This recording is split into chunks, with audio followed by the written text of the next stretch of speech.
নমস্কার বন্ধুরা, NEET Yuji 2024 candidate যারা আছো, কাউন্সেলিং রিলেটেড যে কোনো কোয়ারিজ আপডেটের জন্য তোমরা আমাদের চ্যানেলটিকে রেগুলার ফলো করতে পারো বা আমাদের টেলিগ্রাম গ্রুপেও অ্যাড হতে পারো। লিঙ্ক ডিসক্রিপশন ফার্স্ট কমেন্টে দেওয়া আছে। নিট 2024-এ তোমরা যদি কেউ পার্সোনালাইজড পেড কাউন্সেলিং অ্যাভেল করতে চাও, এই নাম্বারে হোয়াটসঅ্যাপে ডিএম করতে পারো 499 টাকাতে। তোমাদের কাউন্সেলিং শুরু থেকে শেষ রাউন্ড পর্যন্ত, অর্থাৎ কাউন্সেলিং স্টার্ট থেকে কলেজ অ্যাডমিশন পর্যন্ত তোমরা সম্পূর্ণ গাইডেন্স পাবে। Choice filling regarding bond information, regarding college related information, counselling related all queries তোমরা যে কোনো সময় হোয়াটসঅ্যাপ মেসেজ বা হোয়াটসঅ্যাপ কলের মাধ্যমে জেনে নিতে পারো। তোমাদের যে কোনো ডাউট, তোমাদের কাউন্সেলিং প্রসেসকে স্মুথলি এগিয়ে নিয়ে যাওয়ার জন্য তোমরা 499 টাকা দিয়ে তোমরা কিন্তু আমাদের পেড কাউন্সেলিংটা অ্যাভেল করতে পারো। WBMC হিসেবে অল ইন্ডিয়া কোটা কাউন্সেলিংয়ের জন্য তোমরা আমাদের চ্যানেলকে ফলো করতে পারো। আমাদের চ্যানেলে যে দেখতে পাচ্ছ অনিন্দ বেলেল, এখানটা এটা, এবং টেলিগ্রাম গ্রুপ নিট 2024 কাউন্সেলিং। ঠিক আছে, এই গ্রুপটা তোমরা অ্যাড হয়ে যাও। চলো এই ভিডিওটা শুরু করা যাক। নমস্কার বন্ধুরা, তোমরা আমাদেরকে কাউন্সেলিং রিলেটেড তোমাদের ডাউটগুলো জানাতে পারো, আমরা সেটা নিয়ে চেষ্টা করবো ভিডিও বানিয়ে দেওয়ার। এটা একটু সেরকমই ভিডিও। তোমরা আমাদের জিজ্ঞাসা করছিলে যে মেরিট লিস্ট কখন বেরোয়, অর্থাৎ স্টেট মেরিট লিস্ট কখন বেরোয় এবং কোন সময় বেরোয় এবং তার জন্য কি কাউন্সেলিং করতে হয় ইত্যাদি ইত্যাদি। তো সেই প্রশ্নটির এত উত্তর দেওয়া হবে ভিডিওতে ডিটেলসে। চলো শুরু করা যাক। প্রথমে তোমাদের বলে দিই মেরিট লিস্ট কী।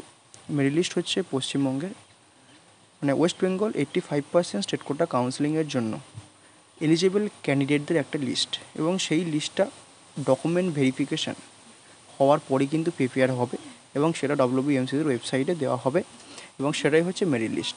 এখানে যখন দেখতে পাচ্ছ ইভেন্টে publication of list of successfully verified candidates and publication of seat matrix for round 1, এই publication of list of successfully verified candidates এটাই হচ্ছে তোমাদের নিটের আমাদের ওয়েস্ট বেঙ্গলের জন্য মেরিট লিস্ট। সেখান থেকে আমরা ওয়েস্ট বেঙ্গলের স্টুডেন্টদের পারফরমেন্স এবং স্টুডেন্টদের ডাটা, মানে কতটা স্টেট র্যাঙ্ক কেমন এসেছে, ওয়েস্ট বেঙ্গল স্টুডেন্টদের পারফরমেন্স কেমন এসেছে, সে সমস্ত কিছু ধারণা পাবো।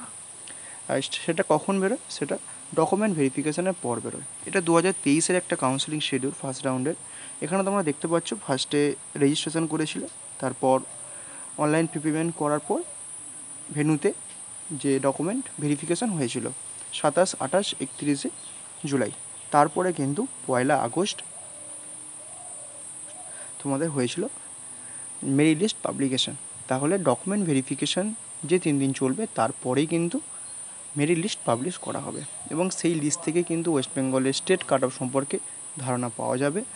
আর তখনই বোঝা যাবে যে আমাদের ওয়েস্ট বেঙ্গলের কাট অফের কতটা ইম্প্যাক্ট পড়তে চলেছে এই অল ইন্ডিয়া কোটা কাট অফের বৃদ্ধির জন্য, বা আমাদের ওয়েস্ট বেঙ্গল স্টুডেন্টদের পারফরমেন্স ইত্যাদি ইত্যাদি সমস্ত প্রশ্ন উত্তর কিন্তু সেদিনকেই পাওয়া যাবে।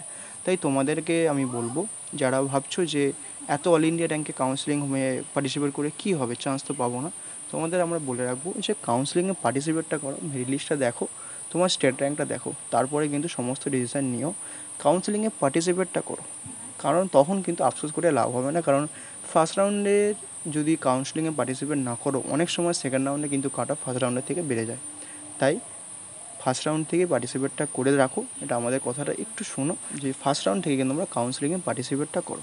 ঠিক আছে, তোমাদের এই নিয়ে মতামত আমাদের কমেন্টে জানাও, এবং তোমাদের যদি এই ছাড়াও কোনো জিজ্ঞাসা থাকে সেটা আমাদের জিজ্ঞাসা করতে পারো, আমরা এরকম ভিডিওর মাধ্যমে উত্তর দেওয়ার চেষ্টা করব। চলো সকল সুস্থ ভালো দেখো, ভিডিওটা এই পর্যন্ত।